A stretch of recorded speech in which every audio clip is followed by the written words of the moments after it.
In April 2016, city makers from all across Europe came to Budapest to explore new economic models for community spaces. This is the funding the Cooperative City that after Berlin, Rotterdam and Paris, this year we organize in Budapest, Rome and Madrid.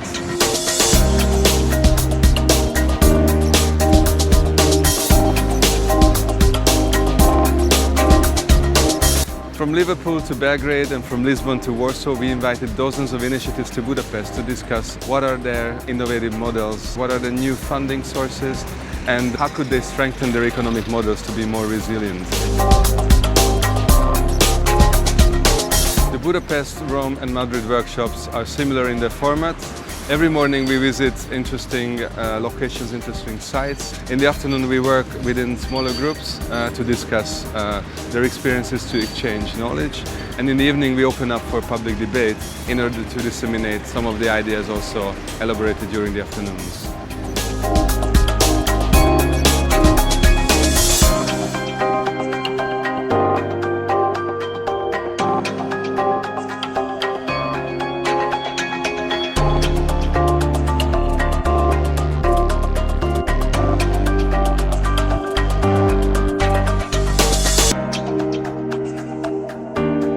Let's give the area a chance to redevelop itself. So what we did is we decided to move our office there and both work with Havenstede to fill the building that we were going to move into, but also to work on the area as a whole. So one of the first things we agreed with Havenstede is that we would have to make sure that the building we would move into ourselves, a building of 3,500 square meters, would be filled with companies that would fit what Soho, and the name of the area, could be like.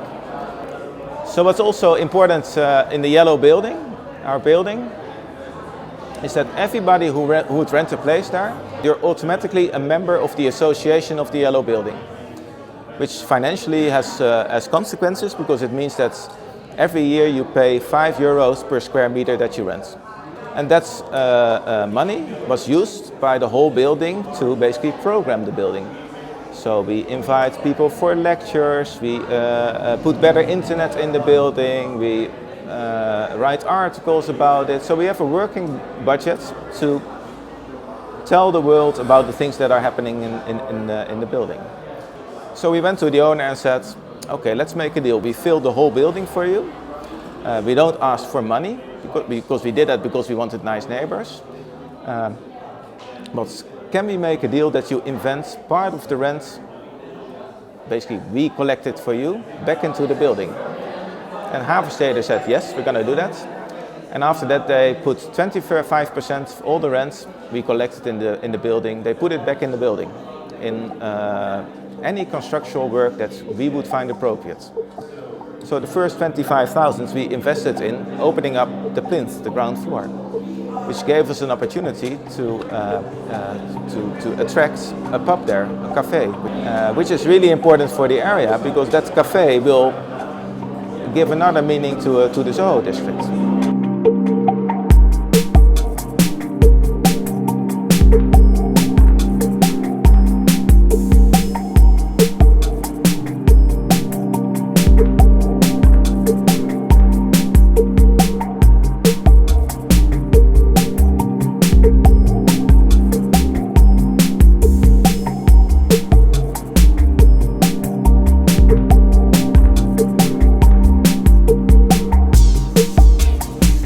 Úgy kerestünk épületet, hogy iskola legyen, tehát egy elhagyott iskolaépület, mert már voltak is ilyen hasonló példák, vagy kulturális próbálkozások, és látható volt az, hogy amire nekünk szükségünk van, azok igazából egy iskolán belül megvalósíthatók, tehát mondjuk ilyen előny az, hogy ugye van egy tornaterem, amiből lehet színháztermet kialakítani, volt egy menza, amiből lehet kávézó, és nagyjából egy-egy osztályterem mérete az pont ideális próbaterem, vagy egy gazdasági iroda, az pedig lehet egy normális irodai tér. Abba biztos voltam, hogy maga a modell az működőképes, mert hogy én már azért a megnyitás előtt több éve az asztalfióknak intenzíven dolgoztam, hogy tényleg készüljenek olyan Excel táblák és tárgyalások folyjanak olyan akár szponzorokkal, akár magánemberekkel, akár csak színházi együttesekkel, hogy az egész valahogy stabil, szilárd lábakon álljon. De az igazából engem is meglepett, hogy amikor még meg se nyitottunk, már megteltünk, és amikor megnyitottunk, akkor pedig csak elindult egy ilyen várólista, hogy akkor tényleg mindenki jönne még be, és ez a mai napig csak folyamatosan duzzad. Alapvetően mi ugye 3-as funkcióban mozgunk, azért is ilyen szép hosszú a nevünk, hogy produkciós közösségi inkubátorház. Az üzleti modell az pont egy kicsit erre a 3-as egységre alapult. Az volt a lényeg, hogyha sikerül jól megállapodnunk az önkormányzattal, és le tudjuk nyomni a bérleti díjat, akkor az a fontos, és attól tud életképes lenni a ház, hogyha ez a fajta inkubátor lét, hogy itt tényleg ilyen sok szervezet, ilyen sok négyzetméteren naponta dolgozik, ez mindenképpen nullszaladós legyen.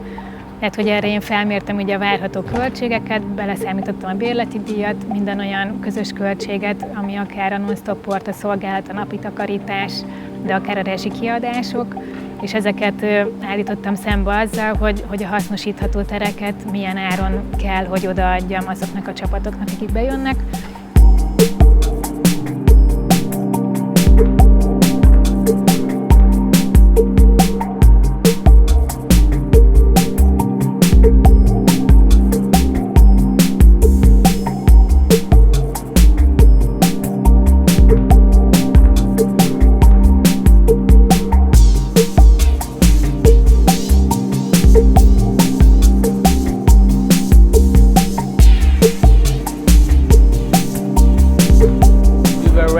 And we started because we realized if we don't act, the whole compound will be sold, and the whole thing will be loft living or something else like that to gain money.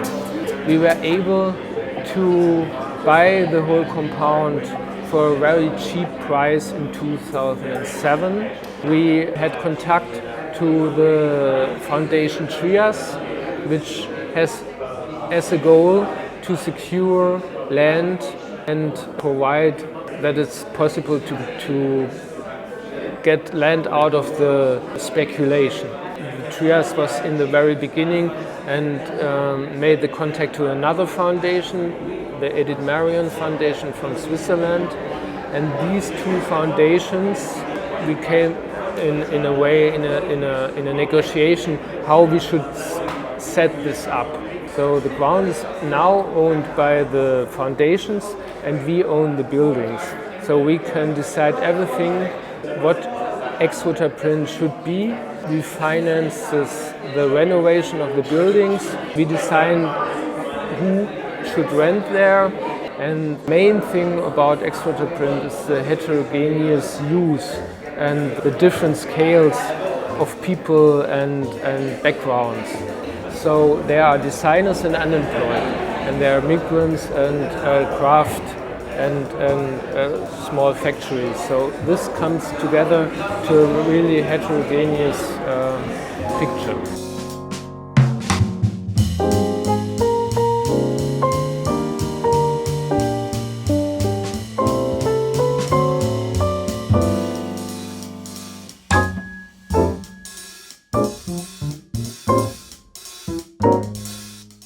Usually a foundation is working with their revenues and taking that money and doing good works. And we realized very soon that we have to work with our assets as well. And it's probably, we are more talking about how we invest our assets than what we do with our revenues. So all money we get, we invest in land, building sites, or together with groups we purchase an old building which has to be restored, and we keep only the land and the project takes over the building. We do it by a land lease contract, very well known from England, or the German churches do it a lot. Of course we get a land lease fee that enables us to do our work. The foundation is growing. We started with only 70,000 euros and we do nowadays have 7.5 million own capital. Nowadays with an interest at around about 2%, it's not so very attractive, only commercially seen, to pay a land lease fee of 4%. So it's an idealistic step. It really not that we only help the projects, but it's vice versa. The projects are also helping us and paying into that solidarity fund and building up a structure for the next project.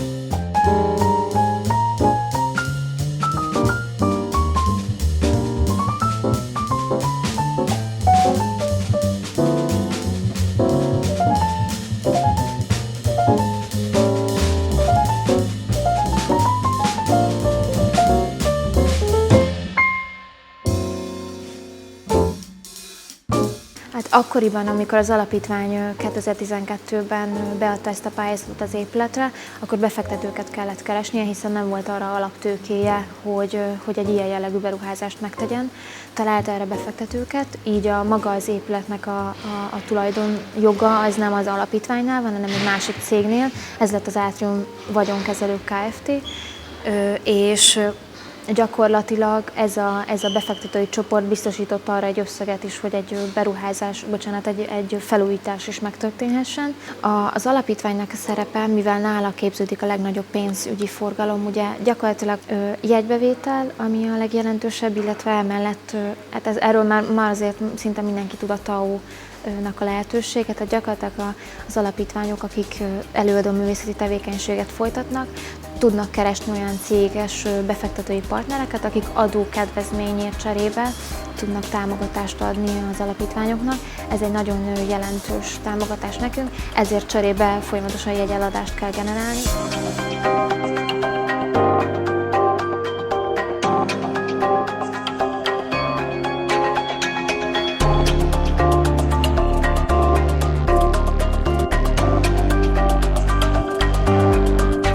The old market hall, which is owned by the municipality of Bratislava, and we pay rent of €1 annually, so it's very, very small rent, of course, but we have to invest into the building €120,000 every year. Basically, we generate some kind of income, so we are self-sufficient in terms of financing. We are not connected with the city in terms of budget, and we generate our own income from primarily two sources. The first source are the permanent tenants of the building. Second one are the ad hoc tenants, the tenants of the whole inside of the building, so which we rent for either public or private events, non-profit or for-profit events. And of course the prices differ, so we always adjust it. Who is the person who's going to use the hall? And if it's somebody who's oriented for the profit purposes, the rent is higher. If it's somebody in non-profit sector, then of course the rent is lower.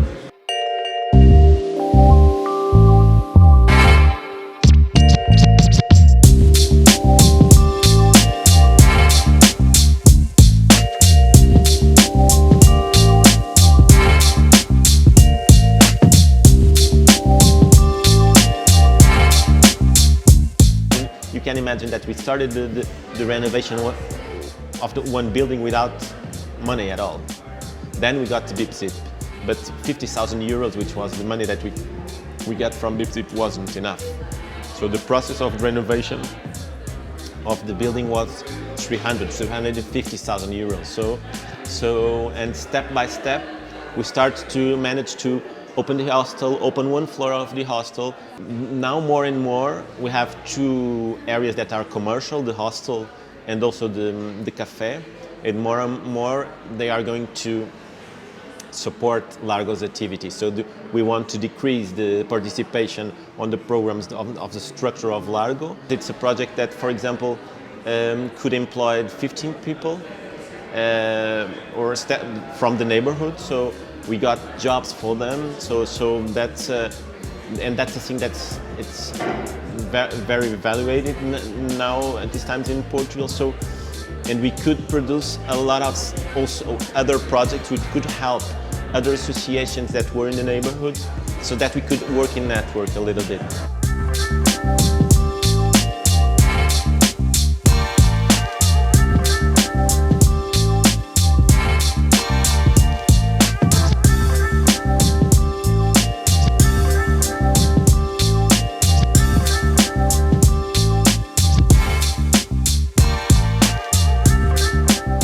A művelődési szint 2011 év végén fogalmazódott meg, mégpedig azért, mert elkezdték a belvárosba, Budapest belvárosába bezárni az összes kulturális központot, ami függetlenként működött. Szóval egy munkahelyteremtés, egy inkubációnak a létrehozása volt a cél, és olyannyira igény volt rá, hogy amikor 2012 évelején kiírtunk egy pályázatot arra, hogy hogyan hasznosítsuk a területet, amiben már elképzeltük, hogy majd stúdiókat fogunk építeni, akkor már több mint 80 csapat jelentkezett.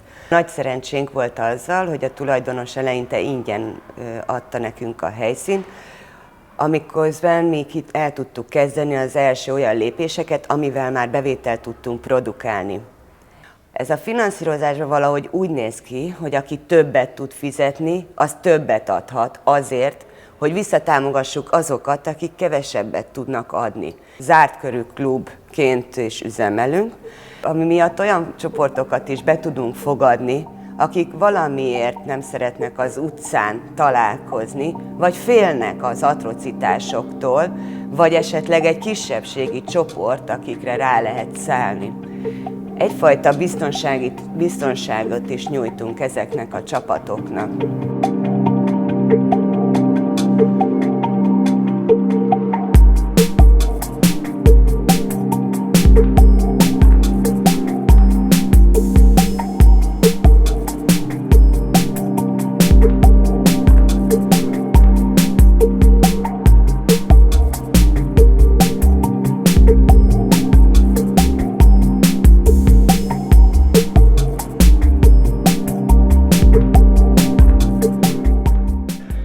The Community Land Trust grew out of a need for affordable housing, but also to address the iniquities of housing programmes within Liverpool. We met up with a few other partners, one of them being Assemble, an architect collective from London, UK, and began to draw together plans of how this piece-by-piece approach to urban regeneration at very small incremental stages could be a better solution than the large-scale interventions which had obviously failed. Our initial plots were 10 homes. So 10 homes which would have meant affordable homes within a first phase development of maybe 50 houses. This has since grown to maybe 45 units, properties and 4 commercial units. We actually see ourselves utilising a network of assets within the community.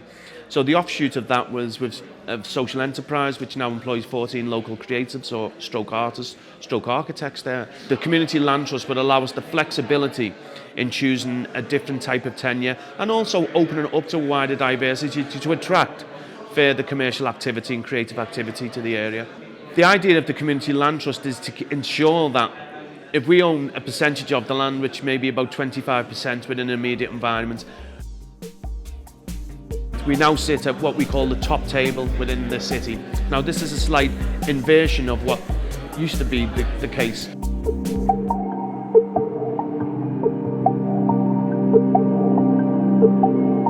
It's been a really interesting 3 days actually. I think it's important for us to join networks of like-minded organisations because this approach, this collaborative, this cooperative approach in the city, there's shared projects, there's shared approaches to projects that I've kind of witnessed over the past 2 days that I can bring back to my community and feel fairly confident that we can apply points of interest and points of knowledge.